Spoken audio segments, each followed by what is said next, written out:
আমার মনে হয় মোদিগিরি শেষ হয়ে যাবে, ও তো এমনিই পাগল হয়ে যাবে। আবার ওদের 16 লাখ লোক যদি পাঠিয়ে দেয়, ওরা ছিঁড়িয়ে খাবে না? আপনি হাত দিয়েছেন কোন জায়গায়? আল্লাহর ঘর মসজিদগুলো ভেঙ্গে ভেঙ্গে মন্দির বানাচ্ছেন ভুয়া তথ্য তুলে। কতগুলো মসজিদ ভাঙলেন এই কয়দিনে? আজকেও সকালে একটা ভেঙেছে, আজকেও সকালে ঝাড়খণ্ড না কোথায় যেন সকালে একটা দেখলাম ভাঙতেছে। সকালে ভেঙে ওই জায়গায় বলছে এখানে 500 বছর আগে মন্দির ছিল। আমরা তো 100 বছর আগের খবরই ভালো জানি না, সেখানে 500 বছর আগে মন্দির ছিল। এই ধোয়া তুলে আপনি এটা করছেন আর বলেন বাংলাদেশের সংখ্যালঘু নির্যাতন হয়। বাংলাদেশে আজ পর্যন্ত কোনো মন্দির ভেঙে মসজিদ বানিয়েছে আপনি দেখাতে পারবেন? বলেন। আপনারা মানুষ না, মানুষ হিসাবে আপনারা কলঙ্ক। এই জমিনে থাকার কোনো অধিকার আপনাদের নেই, যারা আল্লাহর ঘর মসজিদ ভেঙ্গে ভেঙ্গে মন্দির বানিয়ে দিচ্ছে। এরা প্রকাশ্য আল্লাহর শত্রু, মানবতার শত্রু। এদের কারণে আজ পুরা ভারত সারা বিশ্ব থেকে বিচ্ছিন্ন হয়ে পড়ছে। এজন্য যারা আছেন সতর্ক হবেন। এটা ওই দেশে সবচাইতে বেশি চলে। আমার বক্তব্যগুলো আমি দেখেছি, বহু প্রদেশ ঘুরেছি, ওদের বিভিন্ন ভাষায় রূপান্তর করে ওরা শোনে। আহ্বান জানাচ্ছি, ওই দেশে কোনো সংখ্যালঘু যারা কেউ নিরাপদ নেই। খ্রিস্টানদের মেয়েদেরকে ওরা উলঙ্গ করে হাঁটিয়েছে। বিশ্বের খ্রিস্টান 250 কোটি, আমরা তো 200 কোটি, ওরা 250 কোটি। কি করছেন আপনারা? আপনাদের মেয়েকে মাকে উলঙ্গ করে রাস্তায় হাঁটায় এই মোদিজির দেশে, আর আমাদের মুসলমান তো মারতে আছে। সুতরাং এখন বিশ্বের সব জাতি বর্ণ ধর্ম নির্বিশেষে এক হওয়ার সময় হয়েছে এই উগ্রবাদী হিন্দুত্ববাদীদের ভিতরে। এদের বিরুদ্ধে এখন আমার মনে হয় জিহাদ করা ফরজ হয়ে গেছে। একটা মানুষকে মার, আল্লাহর ঘরগুলো ভেঙে দেয় ধোয়া তুলে। আমরা যদি এখন বলি ঢাকার এই স্বামীবাগের ইস্কন মন্দির 1000 বছর আগে এখানে মসজিদ ছিল, কি করবেন বলেন? ভেঙে দিই তাহলে? ঠেলা তো টের পাচ্ছেন না? সাম্প্রদায়িক সম্প্রীতির সবচাইতে বড় উদাহরণ, উজ্জ্বল দৃষ্টান্ত এই বাংলাদেশ। আজকেও ভারতে হিন্দুরা সংবাদ সম্মেলন করে জানিয়েছে মোদিজির এই আগ্রাসন বন্ধ হওয়া লাগবে। সবচাইতে বেশি নিরাপদে আছে পৃথিবীতে অন্য ধর্মের মানুষেরা বাংলাদেশে। এখানে 96% মুসলমান। কত? 92% যেটা বলা হয় ওটারও মানিয়েছে। আসলে কিন্তু এদেশে 96% মুসলমান, 4% মাত্র অন্যান্য ধর্মের লোকরা আছে। আমরা তো টিপ দিয়েই মেরে ফেলতে পারি, কিন্তু আমাদের ধর্ম, আমাদের কোরআন এটা আমাদের শেখায়নি। লা ইকরাহা ফিদ্দিন। আমাদের ধর্মে কোনো বাড়াবাড়ি নেই, কোনো জোর জবরদস্তি নেই। এক কথা বলছেন না কেন? যদি সত্যিই থাকতো আপনাদের মতো যা করছেন, 850 বছর এই এলাকা মুসলমানেরা শাসন করেছে ভারতবর্ষ, একটা হিন্দু থাকার কথা ছিল না। পিটিয়ে সব মুসলমান বানিয়ে ফেলতাম। কিন্তু আমাদের ধর্মেই তো ওইটা নেই যে জোর করি, এই জন্য কিছু বলি না। তারপরও যে হারে মানুষের বিবেক নাড়া দিচ্ছে, আমি এই জেল থেকে বেরিয়ে প্রায় 100-র উপরে মুসলমান বানিয়েছি। আমি তো জোর করি না, শুধু বলি যে আপনি কোরআন শরীফটা পড়েন। আপনার বিবেক যদি থাকে, কোরআনটা একটু বুঝে বুঝে পড়েন। সেদিন যশোরের এক অধ্যাপক, BCS ক্যাডার, বলেছিলাম স্যার আপনার মুসলমান হওয়া লাগবে না, আমার ধর্মে জোর নেই, জবরদস্তি নেই, আপনি শুধু আমার ধর্মীয় গ্রন্থ বুঝে পড়বেন। 3 মাস পড়তে দিলাম আপনাকে, পড়েন। টনি বেলাওয়ারের শালিকা লরেন বুথ, এই মহিলা ইরানের তেহরান বিমানবন্দরে এসে বলেছিল আমি মুসলমান হব না, কিন্তু আমি ইসলাম জানতে চাই, কি পড়লে অথেন্টিক ইসলাম জানা যাবে, ওইটা আমার দিন। এক মুসলমান তারে কোরআন শরীফের তাফসির তুলে দিয়েছে। ও 3 বছর একাধারে পড়েছে, তাও আমাদের মতো আনাকুম জানাকুম পড়ে না, পড়ার মতো পড়েছে। শেষ পর্যন্ত এই 3 বছর পরে এই খ্রিস্টান মহিলা মুসলমান হয়ে গেছে। সুবহানাল্লাহ বলতে পারেন নাই? আর আমি নিজে তো পরীক্ষিত দেখলাম, জেলখানার ভেতরে আমি 2 জন হিন্দুকে কালেমা পড়িয়েছিলাম। তাদেরকে বলেছিলাম ভাই আপনারা অন্য ধর্মের মানুষ, এখানে আমরা 10,000 মানুষ আছি, তার ভেতরে হয়তো 10 জন আপনারা, আর বাকি আমরা সবই। সুতরাং জোর করলে, জবরদস্তি করলে 4 দেওয়ালের মাঝে কেউ আপনাকে বাঁচাতে আসবে না, আপনাকে পিটিয়ে মুসলমান বানিয়ে ফেলবে। কিন্তু আমাদের ধর্মে এটা নেই। আপনি আমাদের ধর্মীয় গ্রন্থ বাংলায় পড়বেন। আমি 3টা বছর ছিলাম, ওকে বাংলায় পড়তে দিয়েছিলাম, শেষ পর্যন্ত 2 জন মুসলমান হয়ে গেছে। আর এই বিসিএস ক্যাডার এই স্যারকে বলেছিলাম 3টা মাস পরে আপনি আমাকে বলবেন। 3 মাস পরে দেখি ও নিজের থেকে মুসলমান হয়ে গেছে। যেন আমাদের ধর্মে ভাই জোর নেই, জবরদস্তি নেই। আমরা আমাদের ভালোবাসা দিয়ে, উদারতা দিয়ে, সাম্প্রদায়িক সম্প্রীতি দিয়ে চলতে চাই। আপনার ভেতরে যদি নাড়াচাড়া দেয়, হেদায়েত যদি কপালে থাকে, আপনি এমনি চলে আসবেন। কথা বলেন না কেন? এই জন্য যা করছেন আমি আশা করব আপনারা থামবেন।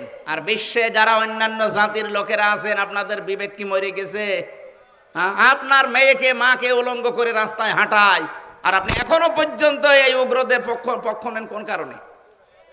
আমার মনে হয় ট্রাম্প যেহেতু খ্রিস্টান, ও মনে হয় বুঝে ফেলিস যে আমার মাকে, আমার বোনকে, আমার স্ত্রীকে উলঙ্গ করে হাঁটাবি, দাঁড়া করে দেখতেছি। ও যদি 16 লাখ এই যে জানুয়ারির 20 তারিখের পরে পাঠিয়ে দেয়, কি হবে ভারতে টের পাচ্ছেন? আপনি কি চট্টগ্রাম নেবেন? নিজের ধুতি সামলাতে মোদির কথা বলছে না কেন? ধুতি পরে থাকে, একটা টান দিলেই তো উল্টোপাল্টা হয়ে যাবে। এই জন্য নিজের ধুতি সামলান আগে।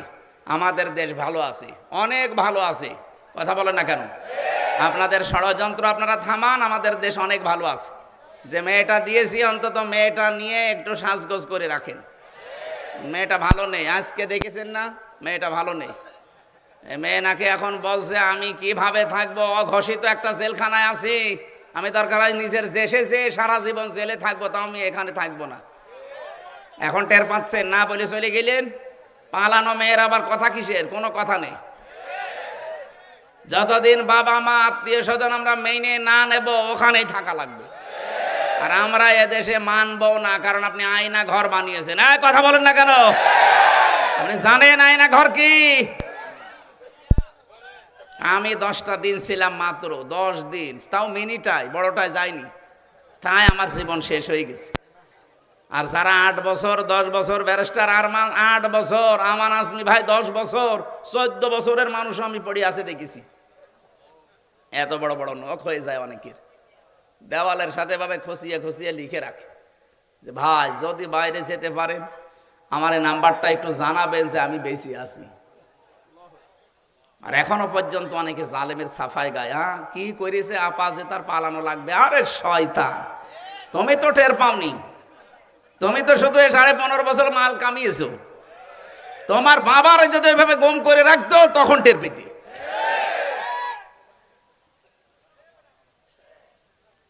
আর শুধু গম করে রাখলে তো হয়? খুন করে দিলে তো হয়, জেলে দিলে তো হয়, মিথ্যা সাক্ষী দিয়ে আটকিয়ে রাখে লাখ, ওর পরিবারটাও ধ্বংস করে দেয়। আমার এই মিথ্যা মামলা দিয়েছে, 3 বছর ফাঁসির কন্ডেম ছেলে রেখেছে। আমার বাবার কাছ থেকে 30 লাখের উপরে ওরা টাকা নিয়েছে। মনে আছে আমার বাবার কাছে টাকা পায়, বলছে টাকা দেন। এই ছেলে,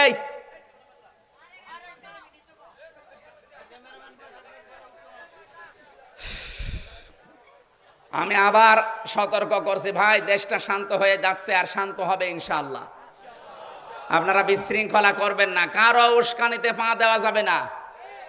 এ দেশ আমাদের কাছে আমার মায়ের মতো, বাবার মতো খাঁটি। কথা বলেন ঠিক কিনা? সুতরাং কারো উস্কানিতে পা দিয়ে আমরা যেন আবার দেশটাকে অশান্তির দাবানলে দাও দাও করে চলতে না দেই। এমনিতেই অনেক পিছিয়ে গেছি। এই 53.5 বছর আমরা পিছিয়ে আছি শুধু এদের কারণে। ওরা কোনোদিন চায়নি যে আমরা একটু মাথা উঁচু করে দাঁড়াই। এখন যেহেতু দাঁড়ানো শিখে ফেলেছি, আমরা চাই এ দেশকে আমরা দাঁড় করাতে চাই আল্লাহর এই কালাম দিয়ে। এই জন্যে আমি সূরা ফুরকানের আয়াত পড়েছি, 70 নম্বর আয়াত। 77টা আয়াত আছে, 73টা ধারা দিয়ে বাংলাদেশ যেহেতু এখন সংস্কার চলছে, আমরা সবাই আওয়াজ তুলবো এখন সংস্কারের পক্ষে, যে আমরা সংস্কার চাই কিন্তু কোরআন দিয়ে। কথা বলেন না কেন? আজকে একটা দুর্ভাগ্যজনক হলো, একটা ঘটনা ঘটে গেছে ঢাকাতে, দেখেছেন? ইসলামের নাম নিয়ে 2 দল, 4 জন মারা গেছে। আমার যতটুকু ধারণা এর ভেতরে ওদের ষড়যন্ত্র আছে। এইটা করে দেশটাকে একটা ঘোলাটে পরিবেশ বানিয়ে নিজেরাই অস্ত্র নিজে রাখবে, এটা মিডিয়া, বিশ্ব মিডিয়াকে দেখাবে যে এই দেখেন জঙ্গিপনার কাজ চলছে। এইটা করে শেষে এই সাতপন্থী, জবাইরপন্থীর নাম দিয়ে এই আলেমদেরকে দেশে নিষিদ্ধ করবে। এরপরে ধরবে একামতে দিনের দায়িত্ব আছে যারা, তারা ওরা জাতে মাতাল, তালে ঠিক। আমি বহু মানুষের সাথে ওদের মিশে দেখেছি। ওই শয়তানরা জাতে মাতাল হলেও তালে ঠিক আছে। এমনি মনে করবেন কিছু বোঝে না, কিন্তু সব বোঝে। একটা ছেলে শুধু ফুল ছিঁড়তো বাগান থেকে। বাগানের মালিকের ছেলে এসে বলছে, চাচা আপনার ছেলে শুধু ফুল ছেড়ে, ওরা কিছু বলেন না কেন? বলছে ফুল ছেড়ে বাবাজি, ওর মাথা একটু খারাপ, তো একটু তার কাঁটা আছে, এই কারণে ফুল ছেড়ে, ও আস্তে আস্তে ঠিক হয়ে যাবে। ছেলে বলছে, চাচা আমার পাশেই তো আপনার বাগান, আমাদের বাগানের পাশে আপনার বাগান, আপনার বাগান থেকে তো ফুল ছেড়ে না। চাচা বলছে, ভাতিজা ওর মাথা খারাপ, তবে অত খারাপ না। ওই শয়তান গুলো যাতে মাতাল হলো তাহলে ঠিক আছে।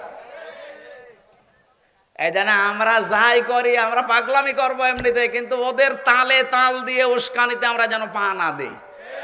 কি কথা বলেন না কেন? সব এখন এই দেশের জন্য আমি দেখতে পাচ্ছি এক হয়ে যাচ্ছি, শুধু ওই 14 দল বাদ দিয়ে। ভাই আপনারা তওবা করে ফিরে আসেন, আমরা দেশটাকে সাজাই।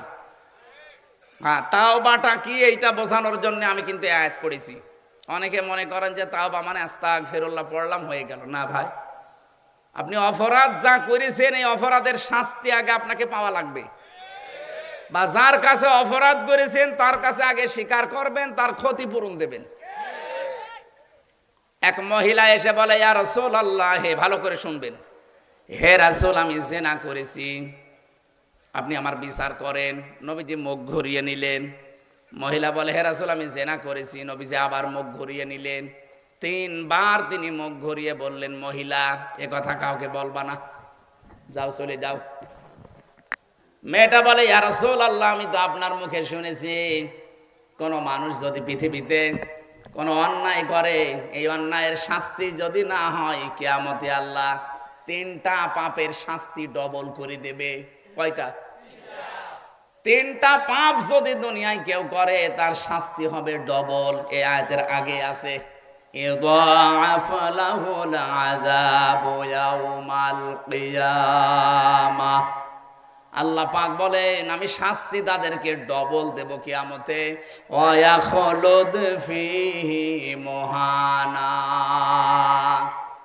এবং তাদেরকে অপমানজনক অবস্থায় আমি জাহান্নামে প্রবেশ করাবো। বলেন নাউজুবিল্লাহ।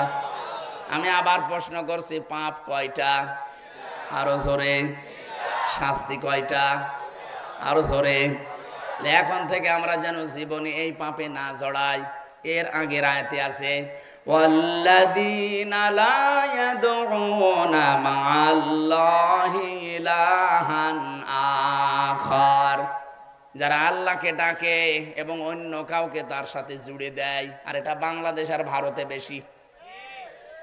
এই যে তাহেরি সাহেব যে জিকির করে, ইয়ালি বাবা, শালি বাবা, কেল্লা বাবা, ফতে বাবা, বলেন তো আল্লাহর নাম কিছুক্ষণ করে এরপরে কেল্লা ফতে বলে কিনা? কি বললেন এখানে? লা ইয়াদউনা মা'আল্লাহি ইলাহান আখার, মা'আল্লাহ আল্লাহর সাথে, ইলাহান আখারা অন্য কাউকে যারা ডাকেন। যেহেতু রেকর্ড হচ্ছে এই জন্য বলছি, সারা দুনিয়ায় ছড়াবে, সাবধান। কারো এই ছলে বলে কৌশলে পা দিয়ে নিজেকে আপনি জাহান্নামী বানাবেন না। ওরা জাহান্নামে যায়, যাক, দরকার হয় আরো একটা ঠেলা দিয়ে দেব, কিন্তু আমরা নিজেরা ওদের মতো বানানো জিকির করে জাহান্নামে যাব না।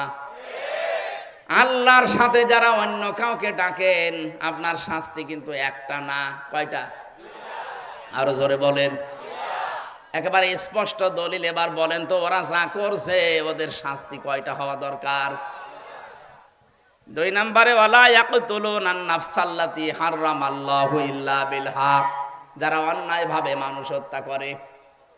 আপনি বলেন এই যে 2732 জন মানুষ আপনি মেরে ফেললেন, অবৈধ সিয়ার টিকাতে পারলেন না, মাঝখান থেকে আল্লাহর ডবল শাস্তির উপযুক্ত হয়ে গেলেন। এখনো পর্যন্ত 2780 জন মানুষ হাসপাতালে কাতরায়।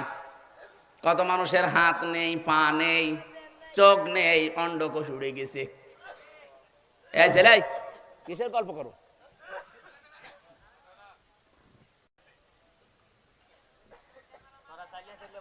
চাইলে চাইলে এদের ভাষা তোমার, এই ফাঁকা ফাঁকা হয়ে বসেন, বসেন বসেন, ফাঁকা ফাঁকা হয়ে বসেন। আমার ভাইরা, দুনিয়াতে যারা মানুষ হত্যার সাথে জড়িত ছিলেন, এখন আছেন, এখনো পর্যন্ত অনেকে মানুষ হত্যা করছেন। এই যে 4 জন মানুষকে মেরে ফেললেন, কার ইন্ধনে কার ইঙ্গিতে আমি জানি না, আপনার কিন্তু ডবল শাস্তি হবে। যাকে মেরে ফেলেছেন আপনি তাকে দিয়ত দেবেন, জরিমানা দেওয়া লাগবে আপনাকে। তার বাবার কাছে, তার মায়ের কাছে, স্ত্রীর সন্তানের কাছে গিয়ে বলবেন যে মেরে ফেলেছি, এখন কি করবেন বলেন। ওরা যদি বলে 50 লাখ করে টাকা দেওয়া লাগবে আপনাকে, তাই দেওয়া লাগবে, তাছাড়া আপনার মাপ নেই। বাংলাদেশের যে বিচার ব্যবস্থা, হত্যা করলে তাকে হয় 20 বছর 30 বছর জেল দিয়ে দেয়, না এর দ্বারা মাপ হবে না। হয় আপনাকে মেরে ফেলা লাগবে অথবা আপনাকে ক্ষতিপূরণ দেওয়া লাগবে। এক কথা বলছেন, আপনি 2732 জন মানুষ মারলেন, কি ক্ষতিপূরণ দেবেন এখন বলেন? কি ক্ষতিপূরণ দেবেন? কি আছে আপনার কাছে? আপনার যে বাড়িটা ঢাকায়, ওইটাও তো টয়লেট হয়ে গেছে। হ্যাঁ, আপনি যান, এখন উন্মুক্ত টয়লেট, মানুষ যাচ্ছে দেখছি 4-5 জন 10 জন করে একসাথে, কেউ এদিকে কেউ এদিকে কেউ এদিকে, মনে হচ্ছে গণহারে টয়লেট চলছে। আপনার বাড়িটাও তো হয়ে গেল পরিত্যক্ত। এতগুলো মানুষকে আপনি দুনিয়া থেকে বিদায় করে দিয়ে এখন আপনার আফসোস হয় না, অনুশোচনা করেন না, এখনো আপনি উল্টাপাল্টা কথা বলেন। মানুষের পাপের বোঝা যখন পরিপূর্ণ হয়ে যায়, ইন্নামা নমলি লাহুম লিয়াজদাদু ইসমা ওয়া লাহুম আযাবুম মুহিন। সূরা আলে ইমরানে আল্লাহ জানিয়েছেন, মানুষের পাপের বোঝা যখন পরিপূর্ণ হয়ে যায়, ওই মানুষকে আল্লাহ তখন অপমানজনক শাস্তি দেয়। তার কি অপমান করবে?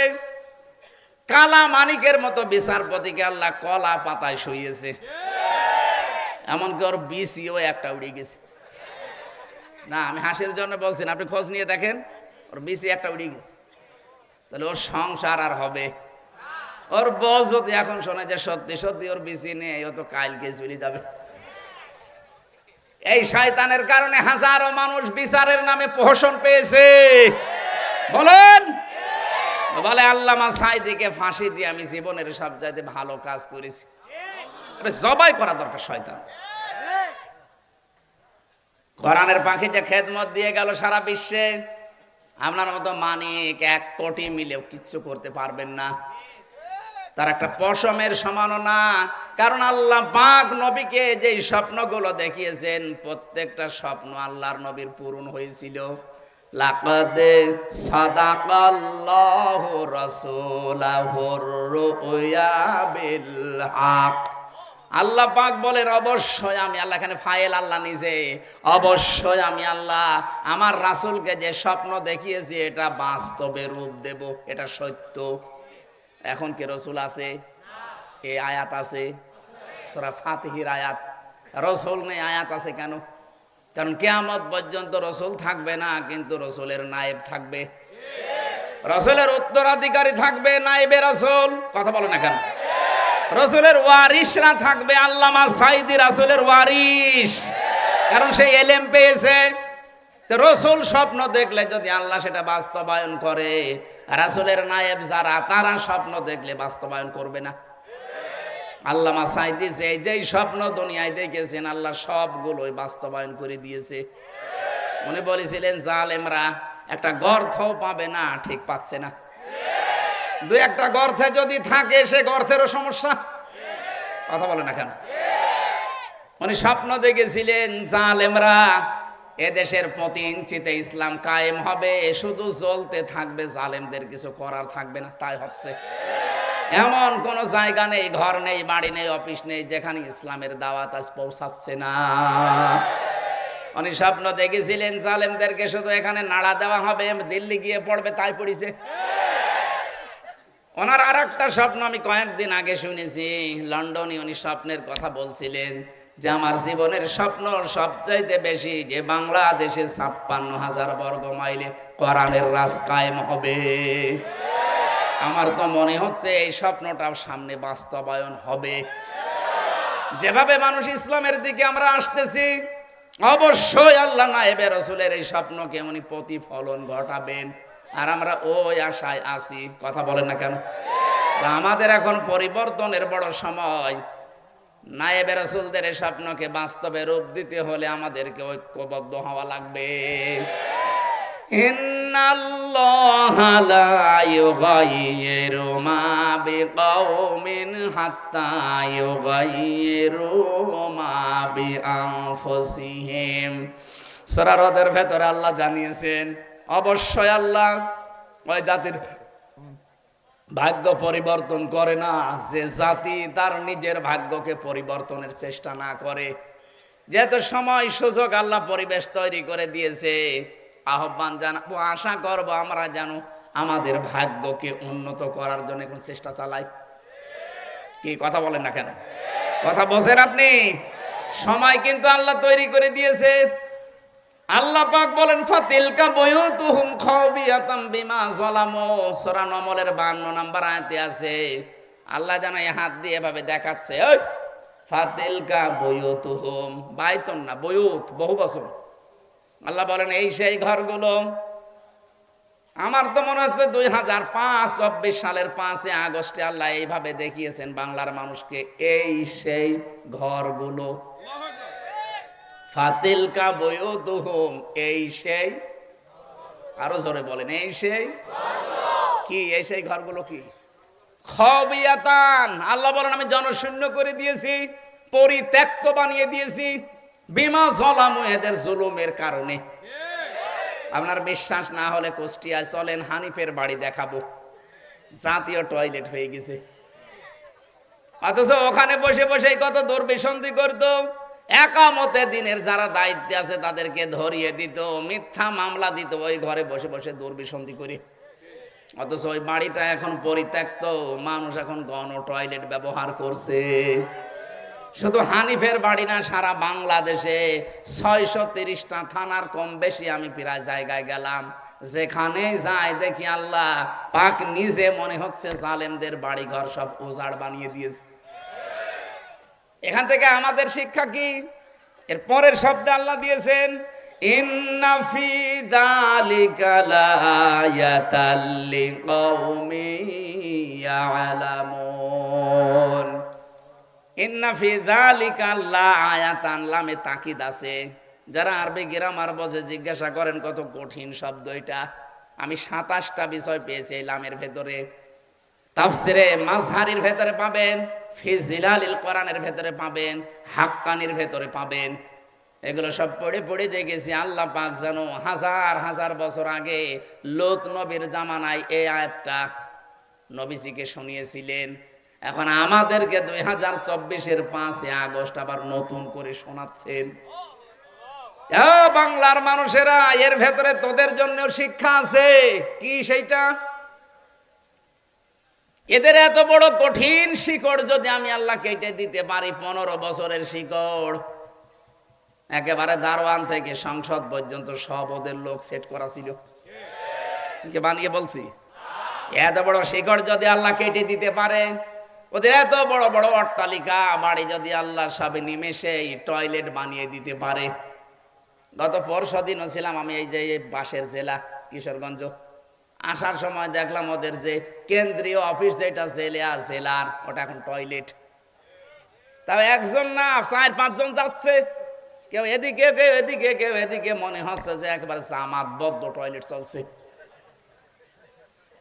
অথচ আমার সাথে গাড়িতে যে ছিল লোকটা বলছে 35 বছর কত জাঁকজমক চলছিল এই ঘরটা, নিমেষে আল্লাহ পাক এটাকে পরিত্যক্ত টয়লেট বানিয়ে দিয়েছেন। এদের এত বড় শিকড় যদি আল্লাহ কেটে টয়লেট বানাতে পারে, এখন যারা আশায় আছো যে সামনে চেয়ার পায়, কি করেন দেখেন, কি করবেন? আপনিও যদি সত্যিই জুলুমের পথ বেছে নেন, আগামীতে যারাই আসবেন, যদি মানবতার উপরে, দেশের জনগণের উপরে জুলুম করেন, চাঁদাবাজি যদি বন্ধ না করেন, 5 বছরের ব্যবধানে আপনার বাড়িও উজাড় গৃহ হয়ে যাবে। কি বলেছি আপনি টের পেয়েছেন? না না, আন্দাজে চিল্লালেন। আলহামদুলিল্লাহ টের পেয়েছেন, জানি এটা মানা লাগবে আমাদের। এখনো পর্যন্ত যারা শিক্ষা নিতে পারেন না, আশায় বুক বেঁধে আছেন, দাঁড়ান পায়। কি দাঁড়ান পায় মানে? আপনার চাইতে ওরা কি কম ছিল? আপনি তো 5 বছরের জন্য নাই যেভাবে যাবেন, আর ওরা 15 বছর। কত গভীরে শিকড় ছিল। ফাকুতিয়া দাবিরুল কওমিল্লাযিনা যালামু, সূরা আনামের 45 নম্বর আয়াতের মাঝের অংশ, প্রথম অংশে আছে আল্লাহ পাক বলেন আমি নিজে জালেমদের শিকড় কেটে দিয়েছি। জালেমদেরকে কিন্তু টার্গেট করেন আল্লাহ নিজে, জালেমদেরকে টার্গেট করে কে? এটা সূরা শূরা 25 নাম্বার পারার 6 নাম্বার পৃষ্ঠা 13 নাম্বার লাইনের 42 নাম্বার আয়াতে আছে, ইন্নামাস সাবিলু আলাল্লাযিনা ইয়াজলিমুনান নাস। আল্লাহ পাক বলেন আমি নিজে জালেমদের বিরুদ্ধে মামলা দেব। সুতরাং এই 15.5 বছরে 1628 জন মানুষ বাংলার চেয়ার চালিয়েছে। কথা বলছে না কারণ আমি হিসাব করে দেখেছি এই 1628 জন মানুষই আল্লাহর মামলার আসামি। এরা কম বেশি সবাই জুলুম করেছে জনগণের উপরে।